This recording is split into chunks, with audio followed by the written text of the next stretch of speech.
All right, ಕೆಲ ರಾಜ್ಯಗಳಲ್ಲಿ ಜಾರಿ ಇರುವಂತಹ ಬುಲ್ಡೋಸರ್ ನ್ಯಾಯ ಅಂದರೆ ಅದೇನೋ ಕ್ರಿಮಿನಲ್ ಆಕ್ಟಿವಿಟಿ ಆದಾಗ ಅಕ್ರಮವಾಗಿ ಅವ್ರ ಮನೆ ಕಟ್ಟಿದ್ದಾರೆ ಅಂತ ಅದನ್ನು ಹೊಡೆದಾಕ್ಬಿಡೋದು. ಇತ್ತೀಚೆಗೆಲ್ಲ ಹೈದ್ರಾಬಾದಲ್ಲೂ ಏನೋ ಮಾಡಿದ್ರು, ಅದೇ ಥರ ಹೊಡೆದಾಕ್ಬಿಟ್ರು ಮನೆಗಳನ್ನು. ಏನೋ ಹೈದರಾಬಾದು, ಉತ್ತರ ಪ್ರದೇಶ, ಈ ಥರ ಎಲ್ಲ ಕಡೆ. ಇದನ್ನು ಅಕ್ಟೋಬರ್ 1ರವರೆಗೆ ನಿಲ್ಲಿಸಬೇಕು ಅಂತ ಸುಪ್ರೀಂ ಕೋರ್ಟ್ ಖಡಕ್ಕಾಗಿ ಸೂಚನೆ ಕೊಟ್ಟಿದೆ. ಈಗ ಈ ನ್ಯಾಯ ನಿಲ್ಲಿಸದೇ ಇದ್ದರೆ ಅಕ್ರಮ ಒತ್ತುವರಿ ತೆರವು ವಿಳಂಬ ಆಗತ್ತೆ ಎಂಬ ಸರ್ಕಾರದ ವಾದವನ್ನು ನ್ಯಾಯಮೂರ್ತಿ BR ಗವಾಯ್ ನೇತೃತ್ವದ ಪೀಠ ಒಪ್ಪಿಲ್ಲ. ಮುಂದಿನ ವಿಚಾರಣೆಯವರೆಗೂ ಬುಲ್ಡೋಸರ್ ಹರಿಸದಿದ್ದರೆ ಪ್ರಳಯ ಏನೂ ಆಗಲ್ಲ. ಈ ಅಭ್ಯಾಸವನ್ನು ಪಾಲನೆ ಮಾಡುವ ಮೂಲಕ ಹೀರೋಯಿಸಮ್ ತೋರಿಸಬೇಡಿ, ನಮ್ಮ ಅನುಮತಿ ಇಲ್ಲದೆ ಮಾಡಬೇಡಿ ಅಂತ ಎಚ್ಚರಿಕೆ ಕೊಟ್ಟಿದೆ, ಅಂತಂದರೆ ಆದೇಶ ಕೊಟ್ಟಿದೆ ತಾತ್ಕಾಲಿಕವಾಗಿ. ಮಹಾರಾಷ್ಟ್ರ, ಜಾರ್ಖಂಡ್, ಜಮ್ಮು ಕಾಶ್ಮೀರ, ಹರಿಯಾಣದಲ್ಲಿ ವಿಧಾನಸಭೆ ಇರುವ ಕಾರಣ ಈ ಸಂಬಂಧ ಚುನಾವಣಾ ಆಯೋಗಕ್ಕೂ ನೋಟಿಸ್ ಜಾರಿ ಮಾಡ್ತೀವಿ ಅಂತ ಸುಪ್ರೀಂ ಕೋರ್ಟ್ ಹೇಳಿದೆ. ಈ ಪ್ರಕರಣದಲ್ಲಿ ಅದ್ಯಾವುದೋ ಜಮಾತ್ ಉಲೇಮಾ ಹಿಂದ್ ಸಂಘಟನೆಯಾದ ಅರ್ಜಿ, UP ಸರ್ಕಾರದ ಪರ ಸಾಲಿಸಿಟರ್ ಜನರಲ್ ತುಷಾರ್ ಮೆಹ್ತಾ ವಾದ, ಸೆಪ್ಟೆಂಬರ್ 2ರ ವಿಚಾರಣೆಯಲ್ಲೂ ಸುಪ್ರೀಂ ಕೋರ್ಟ್ ಇದನ್ನೇ ಅಂದಿತ್ತು. ಇದು ಸರಿ ಇಲ್ಲ, ಇದು ನೀವು ಮಾಡ್ತಿರೋದು ಕಾನೂನು ವಿರುದ್ಧವಾಗಿದೆ ಇದು ಅಂತೇನೋ ಹೇಳಿತ್ತು. ನೋಡೋಣ ಮುಂದೆ ವಿಚಾರಣೆ ಆಗಿ ಯಾವ ಲೆವೆಲ್ಗೆ ಬರುತ್ತೆ, ಅಥವಾ ಅವ್ರು ಹೇಳಿದ್ರು ಗೈಡ್ಲೈನ್ಸನ್ನು ಮಾಡ್ತೀವಿ ಅದಕ್ಕೆ ಅಂತ ಹೇಳಿದ್ದಾರೆ ಸುಪ್ರೀಂ ಕೋರ್ಟ್. ನೋಡೋಣ ಅದೇನು ಗೈಡ್ಲೈನ್ಸ್ ಮಾಡ್ತಾರೆ ಅಂತ. ದೆಹಲಿಯ ನೂತನ ಮುಖ್ಯಮಂತ್ರಿಯಾಗಿ 43 ವರ್ಷದ ಅತೀಶಿ ಮರ್ಲೆನಾ ಸಿಂಗ್ರನ್ನ ಆಮ್ ಆದ್ಮಿ ಪಕ್ಷ ಆಯ್ಕೆ ಮಾಡಿದೆ. ಆಪ್ ಶಾಸಕಾಂಗ ಸಭೆಯಲ್ಲಿ ಸಿಎಂ ಕೇಜ್ರಿವಾಲ್ ಅತೀಶಿ ಹೆಸರನ್ನ ಪ್ರತಿಪಾದಿಸಿದರು. ಇದಕ್ಕೆ ಸಭೆ ಸರ್ವಾನುಮತದಿಂದ ಅಂಗೀಕರಿಸಿತು. ಸಂಜೆ ಲೆಫ್ಟಿನೆಂಟ್ ಗವರ್ನರ್ ಭೇಟಿ ಮಾಡಿದ ಕೇಜ್ರಿವಾಲ್ ಮುಖ್ಯಮಂತ್ರಿ ಸ್ಥಾನಕ್ಕೆ ರಾಜೀನಾಮೆ ಕೊಟ್ಟರು. ಅಲ್ಲದೆ ಅತೀಶಿ ನೇತೃತ್ವದಲ್ಲಿ ಸರ್ಕಾರ ರಚನೆಗೆ ಅವಕಾಶ ಕೊಡುವಂತೆ ಕೋರಿದರು. ಕೇಜ್ರಿವಾಲ್, ಸಿಸೋಡಿಯಾರಂತಹ ಪ್ರಮುಖರು ಜೈಲಿನಲ್ಲಿದ್ದ ಸಂದರ್ಭದಲ್ಲಿ ಅತೀಶಿ ಪಕ್ಷ ಮತ್ತು ಸರ್ಕಾರವನ್ನು ಯಶಸ್ವಿಯಾಗಿ ಮುನ್ನಡೆಸಿದರು. 14 ಖಾತೆಗಳ ಭಾರದ ನಡುವೆಯೂ ಕೂಡ ಕೇಂದ್ರದ ವಿರುದ್ಧ ಹಲವು ಹೋರಾಟ ಮಾಡಿದರು. ಇನ್ನು ಕೇಜ್ರಿವಾಲ್ಗೆ ಅತ್ಯಂತ ನಂಬಿಕಸ್ತಿಯಾಗಿರುವ ಅತೀಶಿ ಸೆಪ್ಟೆಂಬರ್ 26ರಿಂದ ಶುರುವಾಗುವ ವಿಧಾನಸಭೆ ಅಧಿವೇಶನದಲ್ಲಿ ಮುಖ್ಯಮಂತ್ರಿಯಾಗಿ ಅಧಿಕಾರ ಸ್ವೀಕರಿಸುವ ಸಂಭವ ಇದೆ. ಅತೀಶಿ ದೆಹಲಿಯ 3ನೇ ಮಹಿಳಾ ಮುಖ್ಯಮಂತ್ರಿ ಎಂಬ ಗರಿಮೆಗೆ ಪಾತ್ರವಾಗಲಿದ್ದಾರೆ. ಈ ಹಿಂದೆ ಶೀಲಾ ದೀಕ್ಷಿತ್ ಮತ್ತು ಸುಷ್ಮಾ ಸ್ವರಾಜ್ ಮುಖ್ಯಮಂತ್ರಿಗಳಾಗಿ ಕೆಲಸ ಮಾಡಿದರು. ಇನ್ನು ಅತೀಶಿ ಆಯ್ಕೆಯನ್ನು ಬಿಜೆಪಿ ಟೀಕಿಸಿದೆ. ನಾಯಕತ್ವ ಬದಲಾದರೂ ಭ್ರಷ್ಟಾಚಾರದಲ್ಲಿ ವ್ಯತ್ಯಾಸ ಆಗಲ್ಲ, ಆಪ್ ಅಂದ್ರೆ ಭ್ರಷ್ಟಾಚಾರ ಅಂತ ವ್ಯಾಖ್ಯಾನಿಸಿದೆ.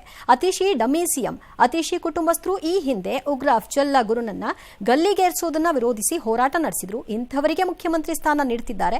ದೆಹಲಿಯನ್ನ ದೇವರೇ ಕಾಪಾಡಬೇಕು ಅಂತ ಸ್ವಾತಿ ಮಲಿವಾಲ್ ವಿಮರ್ಶನೆ ಮಾಡಿದ್ದಾರೆ. ಇದಕ್ಕೆ ಆಪ್ ತೀವ್ರ ಅಸಮಾಧಾನವನ್ನು ವ್ಯಕ್ತಪಡಿಸಿದೆ.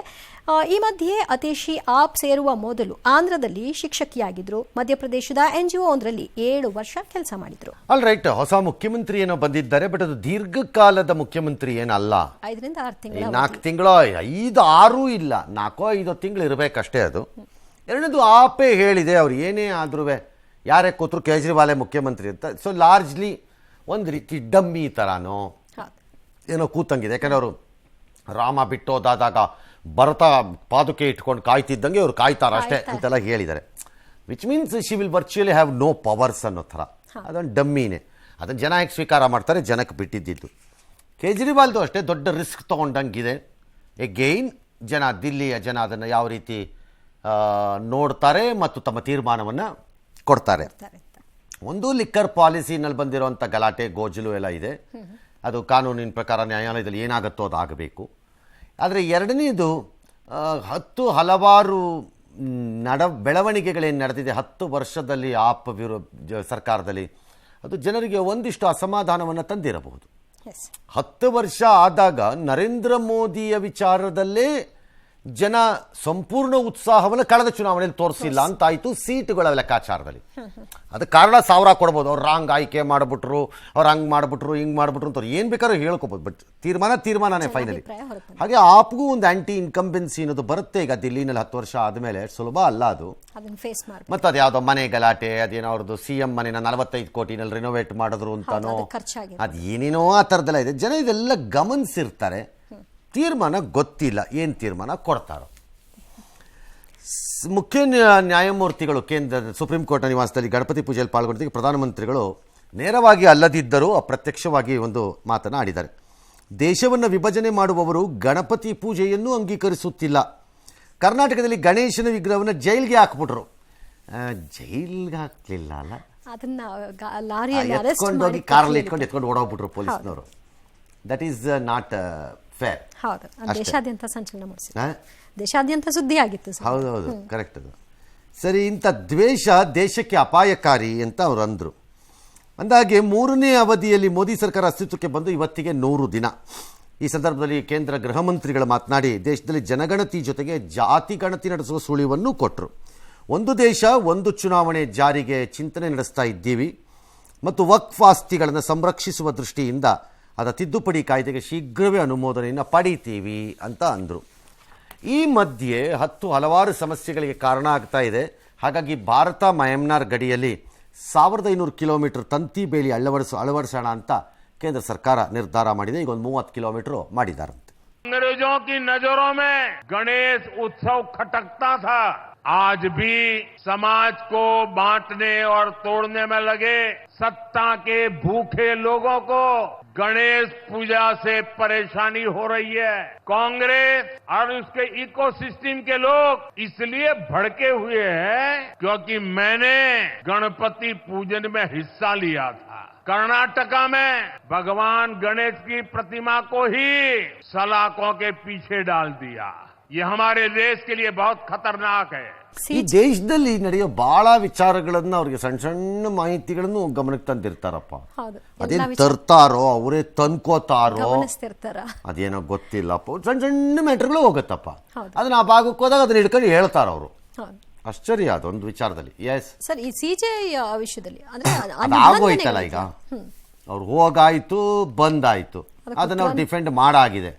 ಎರಡನೇದು ಅದ್ರಲ್ಲಿ ತಪ್ಪಿಲ್ಲ ಅನ್ನೋ ನಿರ್ಧಾರಕ್ಕೆ ಬಹುಜನ ಬಂದಿದ್ದಾರೆ. ಬಿಕಾಸ್ ಹಿಂದೇನು ಅದೇ ತರದ ಇಫ್ತಾರ್ ಕೂಟನೋ ಮತ್ತೊಂದೋ ಮಗದೊಂದೋ ಮಾಡಿದಾಗ ಹಿಂದೇನು ಹೋಗಿದ್ದಾರೆ. ಅದನ್ನಾದ್ರೂ ನಾವು ರಾಜಕಾರಣ ಮಾಡ್ಕತ್ತೀವಿ ಅಂತಂದ್ರೆ ಈ ದೇಶದಲ್ಲಿ ನಾವು ಏನು ಮಾಡೋಕ್ಕಾಗತ್ತೆ? ಅದಕ್ಕೆ ಬಾಯಿಗೆ ಬಂದಂಗೆ ಮಾತನಾಡುವವರು ಬಾಯಿಗೆ ಬಂದಂಗೆ ಮಾತನಾಡಬಹುದು. ಕೆಲವರು ಬಾಯಿಗೆ ಬಂದಂತೆ ಮಾತನಾಡುವವರದಕ್ಕೆ ಸುಮ್ಮನಾಗ್ಬಿಡ್ತಾರೆ. ನಮ್ಮಂಥವ್ರು ಕೆಲವರು ಸುಮ್ಮನಾಗಲ್ಲ, ಕಾನೂನು ಕ್ರಮಗಳನ್ನು ಪ್ರಾರಂಭ ಮಾಡಿಸ್ತೀವಿ. ಅಷ್ಟೇ ವ್ಯತ್ಯಾಸ. ರಾಜಕಾರಣದಲ್ಲಿ ಅವೆಲ್ಲ ಇರಲ್ಲ. ಎಲ್ಲದಕ್ಕೂ ಕಾನೂನು ಕ್ರಮ ತಗೊಂಡು ಕೂರಕ್ಕಾಗಲ್ಲ. ರಾಜಕಾರಣದಲ್ಲಿ ವೈಯಕ್ತಿಕವಾಗಾದ್ರೆ ಮಾಡ್ಬೋದು, ಹೇಳಿಕೆಗಳಿಗಷ್ಟೇ ಸೀಮಿತ. ಇನ್ನು ಅಂದ ಹಾಗೆ ಇವತ್ತು ಪ್ರಧಾನಿ ಮೋದಿ ಅವರ ಜನ್ಮದಿನ, 74ನೇ ಜನ್ಮದಿನದಂದು ಕೂಡ ಅವರು ಫುಲ್ ಆಕ್ಟಿವ್ ಆಗಿ ಬ್ಯುಸಿ ಆಗಿದ್ರು. ಒಡಿಶಾದಲ್ಲಿ ನಡೆದ ಕಾರ್ಯಕ್ರಮದಲ್ಲಿ ಪಾಲ್ಗೊಂಡ್ರು, ವಿವಿಧ ಕಾರ್ಯಕ್ರಮಗಳಿಗೆ ಚಾಲನೆ ಕೊಟ್ಟರು. ಇದೇ ವೇಳೆ ಪ್ರಧಾನಿ ಮೋದಿಗೆ ರಾಷ್ಟ್ರಪತಿ, ಉಪರಾಷ್ಟ್ರಪತಿ, ಕೇಂದ್ರ ಗೃಹ ಸಚಿವ ಅಮಿತ್ ಶಾ, ಪಕ್ಷದ ಅಧ್ಯಕ್ಷ JP Nadda, UP CM Yogi Adityanath, ಮಾಜಿ ಪ್ರಧಾನಿ ದೇವೇಗೌಡರು, ಕೇಂದ್ರ ಸಚಿವ ಕುಮಾರಸ್ವಾಮಿ, ಯಡಿಯೂರಪ್ಪ, ವಿಜಯೇಂದ್ರ ಹೀಗೆ ಎಲ್ಲರೂ ಕೂಡ ವಿಶ್ ಮಾಡಿದ್ದಾರೆ. ಆದರೆ ಡಿಸಿಎಂ ಈ ಸಂಬಂಧ ಟ್ವೀಟ್ ಮಾಡಿಲ್ಲ, ಮೋದಿಗೆ ಶುಭ ಹಾರೈಸಿಲ್ಲ. ಇದನ್ನ ವಿಪಕ್ಷ ನಾಯಕ ಅಶೋಕ್ ಅವರು ಟೀಕಿಸಿದ್ದಾರೆ. ಡಿಸಿಎಂ ಬಗ್ಗೆ ಹೈಕಮಾಂಡ್ ನಾಯಕರಿಗೆ ಅವಿಶ್ವಾಸ, ಅಪನಂಬಿಕೆ, ಅನುಮಾನಗಳಿವೆ. ಹೀಗಾಗಿ ಡಿಕೆಶಿಗೆ ಅಭದ್ರತೆ ಕಾಡ್ತಾ ಇದೆ. ಮೋದಿಗೆ ಹುಟ್ಟುಹಬ್ಬ ಶುಭ ಕೋರಲು ಕೂಡ ಅವರು ಹಿಂಜರಿತಾ ಇದ್ದಾರೆ ಅಂತ ಲೇವಡಿ ಮಾಡಿದ್ರು. ಇನ್ನು ಮೋದಿ ಜನ್ಮದಿನ ಪ್ರಯುಕ್ತ ದೇಶಾದ್ಯಂತ ಬಿಜೆಪಿ ಕಾರ್ಯಕರ್ತರು ಹಲವು ಕಾರ್ಯಕ್ರಮವನ್ನು ಹಮ್ಮಿಕೊಂಡಿದ್ರು. 74 ವರ್ಷ ಸರ್ ಅವ್ರಿಗೆ. ಈ 74ನೇ ವರ್ಷದ ದಿನ ನಾವು ಯೋಚನೆ ಮಾಡಬೇಕಾಗಿರೋದು ಈ ವ್ಯಕ್ತಿ ವಿಚಾರದಲ್ಲಿ ಒಂದೇ.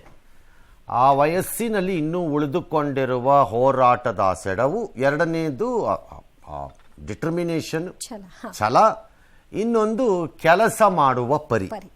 ಅವ್ರ ಕೆಲಸ ಯಾರಿಗಿಷ್ಟ ಆಗತ್ತೋ ಯಾರಿಗಿಷ್ಟ ಆಗಲ್ವೋ ಅದು ಅವ್ರವ್ರಿಗೆ ಬಿಟ್ಟಿದ್ದಿದ್ದು. ಕೆಲವು ಕೆಲಸ ಅವ್ರಿಗೆ ಎಲ್ರಿಗೂ ಇಷ್ಟ ಆಗ್ಬೋದು, ಕೆಲವ್ರಿಗೆ ಇಷ್ಟ ಆಗದೇ ಇರ್ಬೋದು, ಮತ್ತು ಕೆಲವರಿಗೆ ಅವ್ರು ಏನು ಮಾಡಿದ್ರೂ ಇಷ್ಟವಾಗದಿರ್ಬೋದು, ಕೆಲವರಿಗೆ ಅವ್ರು ಏನು ಮಾಡಿದ್ರೂ ಇಷ್ಟವಾಗಬಹುದು. ಆದರೆ ಆ ದುಡಿಮೆಯ ಶಕ್ತಿ ಇದೆಯಲ್ಲ, ಅದು ಆ ಫಲ, ಛಲ ಇದೆಯಲ್ಲ, ಆ ರೀತಿ 74 ವರ್ಷದಲ್ಲಿ, ದಟ್ ಈಸ್ ಅನ್ಬಿಲೀವಬಲ್ ನನ್ನ ಪ್ರಕಾರ. ಯಾರು ಹೇಳಕ್ ಬರಲ್ಲ.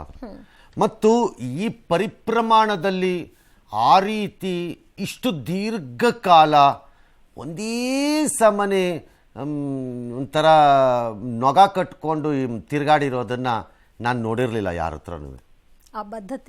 ನಾನು ನೋಡಿರಲಿಲ್ಲ. ಅದು ನಾವು ಪಡೆದುಕೊಳ್ಳಬಹುದಾದ ಅಂಶ. ರಾಜಕಾರಣ ಅವ್ರ ನಿರ್ಧಾರಗಳು ಇಷ್ಟ ಪಷ್ಟ ಸುಳ್ಳು ನನಗೆ ಸರಿ ಇಲ್ಲ ಅದೆಲ್ಲ ಬೇರೆ ವಿಚಾರ. ಇನ್ನು ಡಿಕೆಶಿದು ಅಶೋಕ ಕತೆ ಯಾಕ್ರಿ ಹತ್ತು ಕರೆದು ಔತಣ ಹಾಕಿಸ್ಕೊಂಡ್ರಂತೆ ಅಂತ ಗಾದೆ. ಹಂಗೆ ಹತ್ತು ಕರೆದು ಯಾಕೆ ನೀವು ಅವ್ರ ಕೈಯಲ್ಲಿ ಅವ್ರಿಗೆ ವಿಷ್ ಹಾಕಿಸ್ಕೋಬೇಕು? ಹಾಕದಿದ್ರೆ ಏನಾಗತ್ತೀಗ? ಏನಾಗತ್ತೆ? ಹಾಕಿದ್ರೆ ಏನಾಗತ್ತೆ? ಹೋಗ್ಲಿ, ಡಿ ಕೆ ಶಿವಕುಮಾರಿಗೆ ಹಾಕ್ಬಿಟ್ರೆ ನರೇಂದ್ರ ಮೋದಿ ಕ್ಯಾ ಬೈ ಅಂತನ್ಬಿಟ್ಟು ಬೆಳಿಗ್ಗೆ ಕರ್ಕೊಂಡೋಗಿ ಅವ್ರಿಗೆ ಜಾಮೂನ್ ತಿನ್ನಿಸ್ತಾರಾ? ಇಲ್ಲ. ಹಾಕದಿದ್ರೆ ಇವನು ಹಾಕಿಲ್ಲ, ಇವನು ನೋಡ್ಕೊತೀನಿ ಇವನಿಗೆ ಅಂತಾರ? ಇಲ್ಲ. It's a customary thing, nobody bothers. ಅದು ಅವ್ರವ್ರಿಗೆ ಬಿಟ್ಟಿದ್ದಿತ್ತು. ಹೌದು, ಅದಕ್ಕೆ ಹಾಕ್ಬೋದಿತ್ತೇನೋ.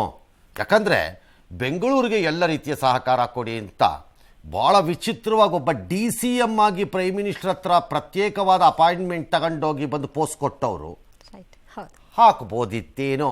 ಅವ್ರಿಗೆ ಬಿಟ್ಟಿದ್ದು, ಅವರ ವಿವೇಚನೆಗೆ ಬಿಡೋಣ. ಆಯ್ಕೆ. ಹೌದು, ಅವರೆಲ್ಲ ತಿಳಿದವರು, ದೊಡ್ಡವರು. ಕರೆಕ್ಟ್. ಎಸ್.